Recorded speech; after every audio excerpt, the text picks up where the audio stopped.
नमस्कार। आपका अखबार के YouTube चैनल पर आपका स्वागत है। मैं हूं प्रदीप सिंह।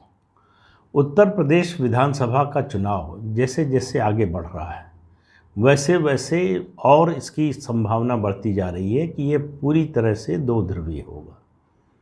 रविवार को अंबेडकर नगर में समाजवादी पार्टी के अध्यक्ष अखिलेश यादव की रैली थी। उस रैली में लोहिया, अंबेडकर सबको याद किया उन्होंने, जो पिछले 1.5-2 महीने से जो ब्राह्मण सम्मेलन चल रहा था उसको भूल गए। उनको लगा कि ये ब्राह्मण सम्मेलन से, प्रबुद्ध वर्ग सम्मेलन से कुछ हासिल होने वाला नहीं, तो उसको छोड़ा। तो उन्होंने 31 अक्टूबर को जिन्ना का नाम लिया। जिन्ना का नाम बिल्कुल सोचा समझा हुआ कैलकुलेटेड मूव था।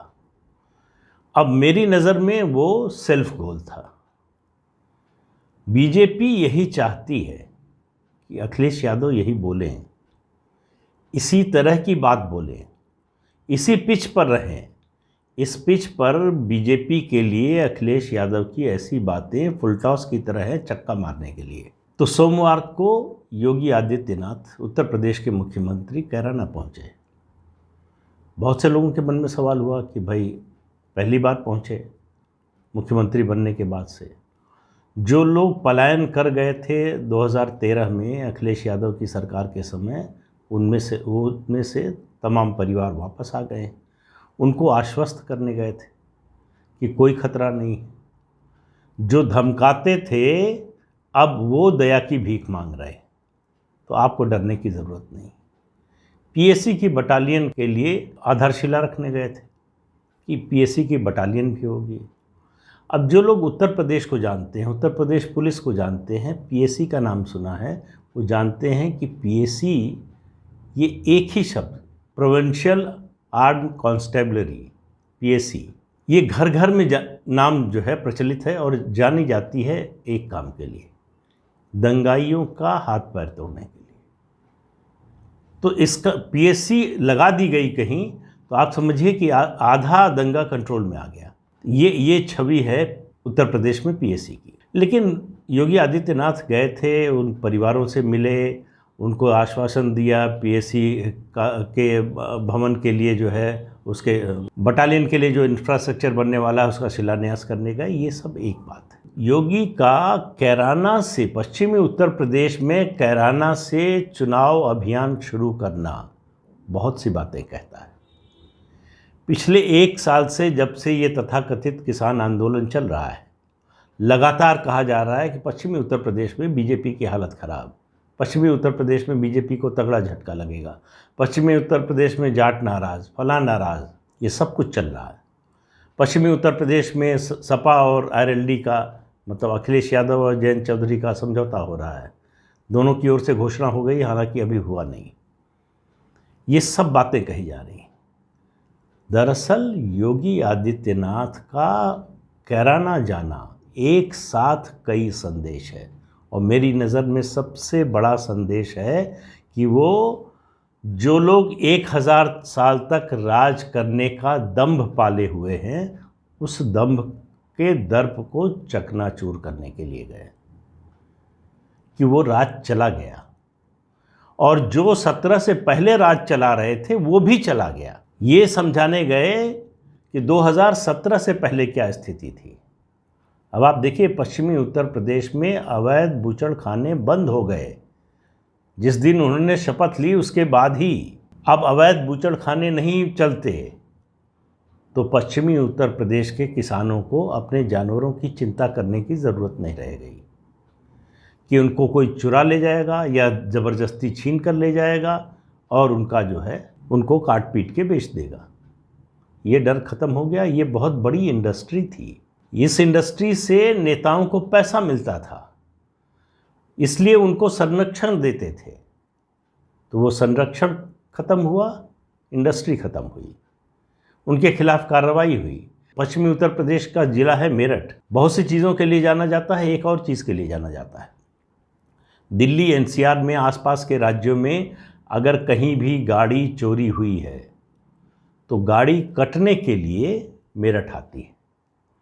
आपकी गाड़ी चोरी हो गई, अगर वो मेरठ पहुंच गई तो घंटे 1.5-2 घंटे के अंदर आपको गाड़ी का पुर्जा पुर्जा मिलेगा, पहचान नहीं पाएंगे गाड़ी क्या। बंद हो गई। 100 से ज़्यादा ऐसी दुकानें, कारखाना कहिए या वर्कशॉप कहिए थी, जो लोग चलाते थे वो भागे हुए हैं। इससे आप अंदाज़ा लगा लीजिए उत्तर प्रदेश में क्या बदला है, खासतौर से मैं पश्चिमी उत्तर प्रदेश की बात कर रहा हूँ। दूसरा, अपने जानवरों के साथ साथ आदमी औरतों के लिए भी डर था। शाम के बाद कोई निकलता नहीं था। जानवर अगर शाम के बाद, अंधेरे के बाद बाहर रह गए तो वो मिलेंगे, इसकी कोई गारंटी नहीं थी। आदमी सही सलामत लौट कर आएगा, इसकी कोई गारंटी नहीं थी। तो योगी आदित्यनाथ वही याद दिलाने गए थे कि तय कर लो, 2017 से पहले वाला माहौल चाहिए, वो शासन चाहिए, या जो 2017 से वो चला रहे हैं वो चाहिए। वो याद दिलाने, अभी चुनाव थोड़ा आगे बढ़ने दीजिए, वो मुजफ्फरनगर भी जाएंगे, वो देवबंद भी जाएंगे, वो सहारनपुर भी जाएंगे। और ये जो कोशिश है सारी, देखिए पश्चिमी उत्तर प्रदेश में सपा के लिए कुछ ज़्यादा रहा नहीं है। समाजवादी पार्टी का जो पुराना अवतार था, मतलब मैं कहूँ कि चौधरी चरण सिंह जब थे, तब चौधरी चरण सिंह पूरे नॉर्थ इंडिया में पिछड़ों के नेता थे, किसानों के नेता थे, और जाट तो थे तो जाटों के नेता थे ही। उन्होंने पहले एक सामाजिक समीकरण बनाया था, अजगर, अहीर, जाट, गुजर, राजपूत, फिर उसमें माँ जोड़ा मजगर, उसमें मुसलमान जोड़ा। ये जाट मुस्लिम जो कॉम्बिनेशन था, ये ताकत था भाजपा विरोधियों के हाथ में। 2013 में बीजेपी नहीं तोड़ पाई इसको। 2013 में अखिलेश यादव ने और आज़म खान ने मिलकर तोड़ दिया। मुजफ्फरनगर का दंगा न कराया होता, जाटों के साथ, उनकी बहन बेटियों के साथ दुर्व्यवहार न हुआ होता, तो ये समीकरण बना रहता। बीजेपी नहीं तोड़ पाती इसको, वो टूट गया। तो 2014 में उसको देखा हमने, 17 में देखा, और 19 में सपा बसपा साथ आ गए, तब भी नहीं हुआ। पश्चिमी उत्तर प्रदेश में बहुत से लोगों को पता नहीं है, जो अखिलेश यादव का कोर वोट है, यादव मुस्लिम, पश्चिमी उत्तर प्रदेश में यादव नहीं है। तो मुसलमान सिर्फ मिलने से समाजवादी पार्टी जीत नहीं सकती। इसलिए अखिलेश यादव जयंत चौधरी से समझौता चाहते हैं, इसलिए अलायंस चाहते हैं, इसीलिए 17 में भी किया था, 19 में भी किया था। कामयाब नहीं हुआ। अगर कामयाब होता तो 2019 में चौधरी अजीत सिंह और जयंत चौधरी दोनों अपना लोकसभा का चुनाव नहीं हारते। पश्चिमी उत्तर प्रदेश में मायावती की जो जाति है जाटव, उसका सबसे ज़्यादा असर, या कहें सबसे ज़्यादा संख्या अगर कहीं है तो वो पश्चिमी उत्तर प्रदेश में है। इसलिए अखिलेश यादव की तुलना में मायावती या बसपा यहाँ ज़्यादा मजबूत है, अगर उसको मुस्लिम वोट मिल जाए, जिसकी इस बार उम्मीद नहीं लगती है। मुसलमानों को इस समय उत्तर प्रदेश में समाजवादी पार्टी के अलावा और किसी पर भरोसा नहीं है। तो पश्चिमी उत्तर प्रदेश में समाजवादी पार्टी और जयंत चौधरी की राष्ट्रीय लोकदल का गठबंधन तभी कामयाब हो सकता है जब जाट और मुसलमान एक साथ वोट करेंगे। नहीं करेंगे तो गठबंधन फ्लॉप हो जाएगा। ये गठबंधन जब इन दोनों के साथ मायावती थी तब भी उतना सफल नहीं हो पाया। उसकी वजह यह है कि जाटों का एक अच्छा खासा हिस्सा बीजेपी को मिलता है, जितनी अति पिछड़ी जातियां हैं उनका मिलता है, और सवर्णों का मिलता है।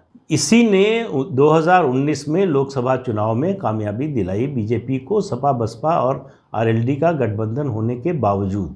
तो वो गठबंधन जो अति पिछड़ी जातियों का है, वेस्टर्न यूपी में और ज़्यादा कंसोलिडेट हुआ है।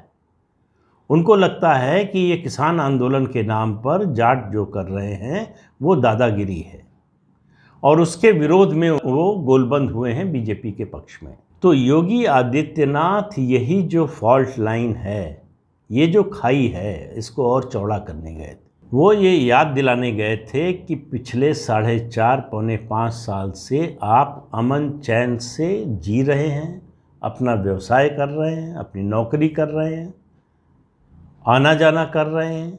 आज स्थिति ये है कि रात में भी अगर कोई लड़की, कोई महिला घर से बाहर गई है, लौट रही है, तो घर वाले उतने चिंतित नहीं होते। 2017 से पहले तो जाने ही नहीं देते। ये फर्क है। ये मैं बार बार एक बात कहता हूँ, पहले भी कह चुका हूँ, आज फिर कह रहा हूँ कि उत्तर प्रदेश विधानसभा के चुनाव में ये एक मुद्दा जो है कानून व्यवस्था का, ये बीजेपी के पक्ष में और योगी आदित्यनाथ के पक्ष में इतनी बड़ी बात है जो केवल एक मुद्दा जो है चुनाव जिताने की क्षमता रखता है। जिस तरह से माफिया का सफाया हुआ, कैराना में जिसने आतंक मचा रखा था मुकीम, उसी के आतंक से जिसका मन चाहा मकान जबरन ले लिया, दुकान ले ली, पैसा वसूला, मारपीट किया और भी बहुत कुछ, वो 2017 में योगी आदित्यनाथ की सरकार बनने के बाद गिरफ्तार हुआ, फिर अभी कुछ समय पहले जेल में हुए झगड़े में मारा गया। इसके अलावा माफिया के खिलाफ जिस तरह का अभियान चला है, और अखिलेश यादव क्या कर रहे हैं? अखिलेश यादव जिन्ना को याद कर रहे हैं। उनकी नज़र में जिन्ना महात्मा गांधी और सरदार पटेल और नेहरू जी के बराबर के हैं।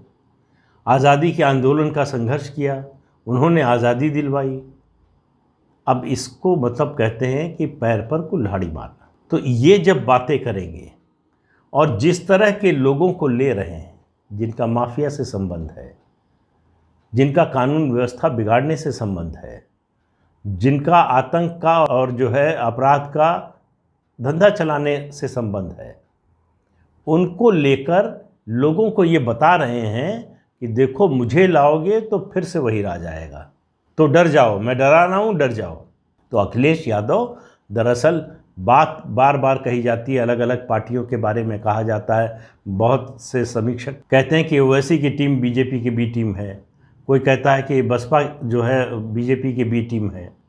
मैं कह रहा हूँ इस समय अखिलेश यादव के नेतृत्व में समाजवादी पार्टी बीजेपी की बी टीम है। और ख़ास तौर से अखिलेश यादव के जिस तरह के बयान आ रहे हैं, वो इस बात को लोगों को याद दिला रहे हैं कि देखो बीजेपी ने क्या बदला है, बीजेपी के सत्ता में आने के बाद से परिवर्तन क्या हुआ है, योगी आदित्यनाथ की सरकार ने क्या किया है। किसी भी व्यक्ति के लिए, किसी भी मनुष्य के लिए उसका जीवन सबसे पहले है। जान बचेगी तो बाकी चीज़ें होंगी। तो अगर जान बचाना है तो योगी आदित्यनाथ है, जान गंवाने के लिए आप तैयार हैं तो अखिलेश यादव है। चुनाव आपका है, चुनाव आपको करना है, वोट आपको देना है। तो ये जिस तरह की राजनीति चल रही है, मुझे नहीं मालूम अखिलेश यादव को का सलाहकार कौन है, कौन उन्हें राजनीतिक सलाह देता है ऐसे बयान देने के लिए, ऐसी बातें बोलने के लिए, ऐसे लोगों को पार्टी में लेने के लिए। वो जो भी हो उनका हितैषी नहीं है। अखिलेश यादव की इस समय और उनकी पार्टी की, उनके पार्टी के नेताओं की मनस्थिति ऐसी है जैसी 2004 में भारतीय जनता पार्टी की लोकसभा चुनाव से पहले थी कि बस वोट पड़ने की देर है, उसके बाद फिर से शपथ लेना है। अखिलेश यादव को भी ऐसा लग रहा है कि जल्दी से वोट पड़े, वोट पड़ने की देर है और मुझे शपथ लेना है। मुगालते का कोई, शक का कोई इलाज नहीं। कोई हकीम लुकमान हुए थे, कहते हैं बहुत बड़े हकीम थे, उनके पास भी कोई गया था कि शक की बीमारी है, इनको इलाज कर दीजिए। उन्होंने कहा ना, मैं नहीं कर सकता, मेरे पास भी शक का कोई इलाज नहीं है। तो मुगालते का कोई इलाज नहीं। अगर आप ज़मीनी हकीकत नहीं देखना चाहते तो कोई आपकी कोई मदद नहीं कर सकता। तो अखिलेश यादव को ऐसे व्यक्ति की ज़रूरत है इस समय जो उन्हें ज़मीनी हकीकत दिखा सके, बता सके। आने वाले समय में हमला क्या होगा बीजेपी पर कि कोरोना के समय देखिए गंगा में तैरती लाशें और फलाना ऑक्सीजन नहीं मिला, बेड नहीं मिला। तो भाई लोग ये भी तो पूछेंगे कि कोरोना से बचने का, जान बचाने का सबसे कारगर अस्त्र जो था वैक्सीन, उसके बारे में आप क्या बोले थे? आपने तो कहा था ये भाजपा की वैक्सीन है, मत लगवाओ, मेरी सरकार आएगी तब लगवाना। कितने लोग मर गए होते, इसका भी जवाब देना होगा। इस सरकार ने क्या किया नहीं किया ये तो लोगों ने देखा, लेकिन आपने कुछ किया ये तो किसी ने देखा नहीं।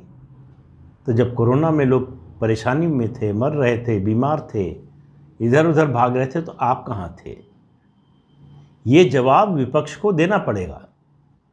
सरकार पर आरोप लगाएं, सरकार की कमी पर हमला करें वो तो ठीक है, लेकिन आपको भी बताना पड़ेगा कि जब लोग संकट में थे, जिन लोगों से आप अपेक्षा कर रहे हैं कि वो नाराज़ हो जाएं बीजेपी से और योगी आदित्यनाथ से, उनके मन में वो पलटकर सवाल ये पूछेंगे ना कि भाई ठीक है, आप कह रहे हैं उन्होंने नहीं किया, तो आपने क्या किया?